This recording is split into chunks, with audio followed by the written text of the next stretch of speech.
Okay, kipindi kilichopita tumeangalia theory ya CMD, zile commands namna zinavyofanya kazi.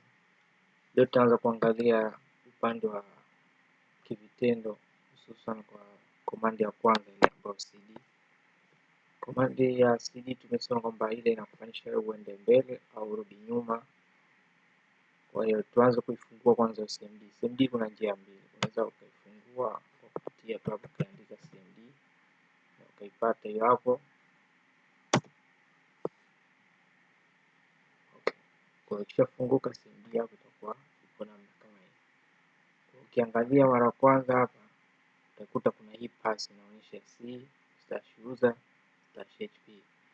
Hii inatokana na hii pass, maana yake ipo kwenye disk C, kwenye disk C maana yake humo ndani ya user humo ndani ya HP.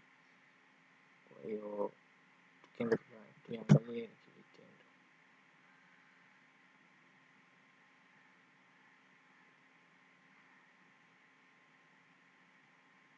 kivitendo. Nionyeshe kwanza ile command, ile pass inatokana na wapi hii pass. Ile pass anakuambia inaanza na C maana yake muhimu. Then anasema kwamba inafuata users. For users ndo atakuwepo users, ndo hapa. Hapa maana yake ndio ile pass C users, then kuna HP ndo hapa, maana yake ile CMD ina run katika hii pass. Kwa tukianza kuitumia command ya CD, tuseme kwamba sisi tunataka turudi nyuma, tutoke hapa katika hii HP. Kwa tutatoka vipi? Kwa tutatoka kwa kutumia hii command ya CD, then utaacha nafasi, utaandika vidoto viwili, maana yake hii unarudi nyuma. Kwa kibinya tayari ameshatoka, maana yake sasa hivi simo tena kwenye HP. Na nikitaka kurudi tena kwenye HP, kwa nitabonyeza tu CD space, nitaiandika ile directory ambayo ni HP. Maana yake tayari ndani. Kwa tuseme kwamba kwenye HP kuna folder tofauti. Tuseme mimi nataka niingie katika folder limeandikwa ili fulani. Kwa nikija kwenye CMD bidi niandike CD then fulani. Kiandika tayari naambia ni ndani. Na nikitaka kutoka inakuwa ndio hivyo CD dot maana tayari nimeshatoka.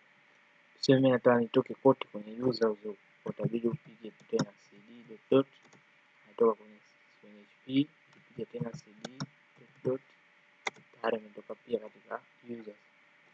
Kwa tuseme sasa hivi sitaki kuingia tena kwenye users, nataka niingie kwenye XAMPP.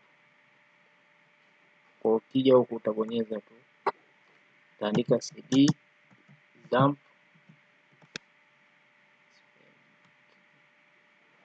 ukiandika CD XAMPP p tayari imeingia. Then kwenye XAMPP ukifungua ndani kuna nini? Kuna folder nyingi. Tuseme nataka niingie katika HTT docs.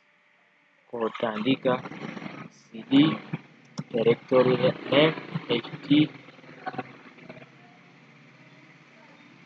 docs, bonyeza, maana yake ni ndani.